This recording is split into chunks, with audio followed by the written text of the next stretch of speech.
level all the way through. That was pretty nice. Huh? We're just going through the channels here. In fact, let's punch it. You know FX? Yes, sure. You know, Fox has this new cable Brand channel. New. They're trying to copy us, really, basically. Let's see what they got on right now. See what's going on over there. Oh, I can't even get them up. It's so difficult to get FX. There it is.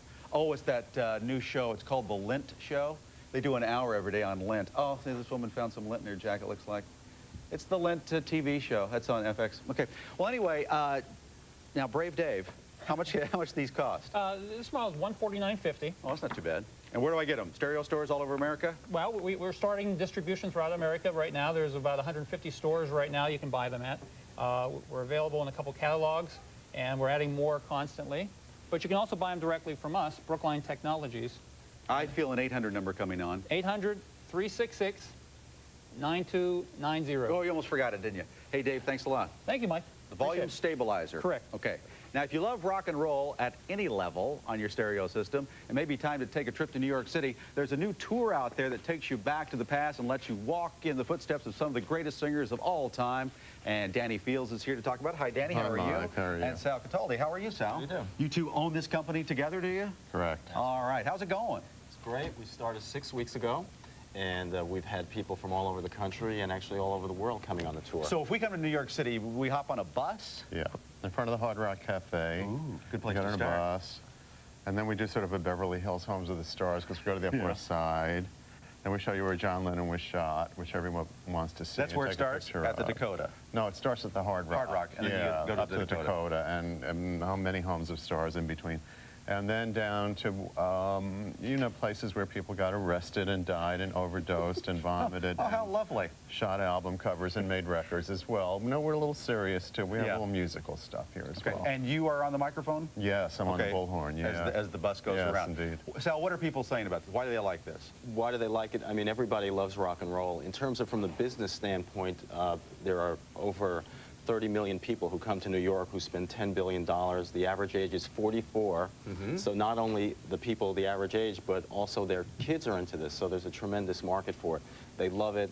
They love Danny because he's an animated character who's been in the rock and roll business. But so is Goofy, so I don't know if that's a great recommendation. Well, he's big too. And we, you know, we actually show where Mickey Mouse made his debut. Really? Speaking of cartoon characters, please. We want to give the folks at home a little sample of what this tour is like. So Danny gave me a personal tour yesterday, and we started by going to that building where Led Zeppelin shot that great album, Physical Graffiti. Do you remember the album? Do you have it in your collection at home? Run over and pick it out right now. Remember the building, the tenement building in Lower East Side of Manhattan, right? St. Mark's Place. Okay, that's where we started our tour. Here we go. Watch this.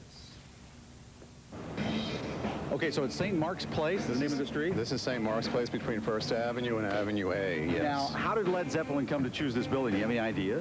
I think they were looking for a tenement, and I think the graffiti in the title inspired the tenement sentimentality. Also, if you notice, the building is full of heads of gods and mystical beings, and that appealed to Jimmy Page's sense of Aleister Crowleyism and the ancient ones who inhabited the earth. There's even a store down there, as if you couldn't tell, called Physical Graffiti, which sells clothing from the period when this album was made, which was 1975.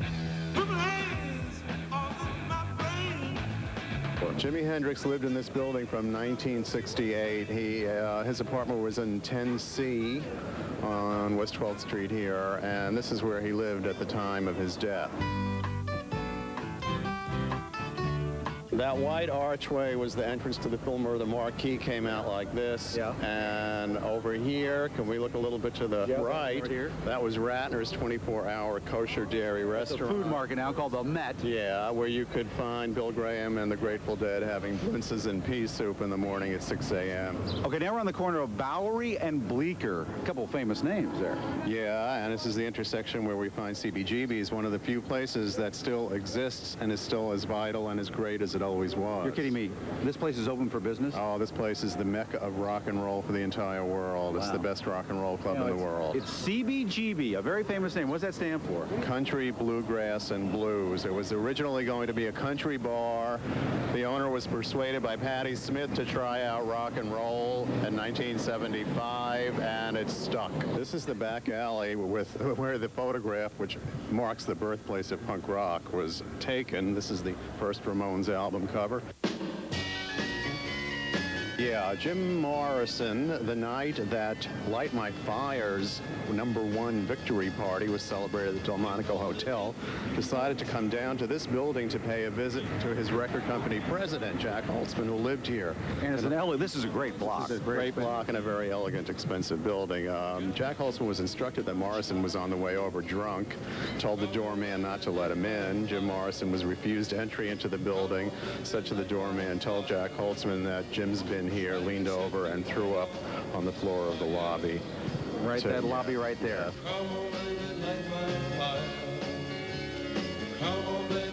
So that's just a little sample of what the tour is about. A lot of fun. Yeah, no, it's the fun stuff. Yeah, and you're crazy. Yeah, we advise the very young children, I guess that's under 4. Yeah. The parents that might have to explain things to their children that they might not want to have to explain to them. Well, $25, right? That's what it costs per person. And how do we get tickets?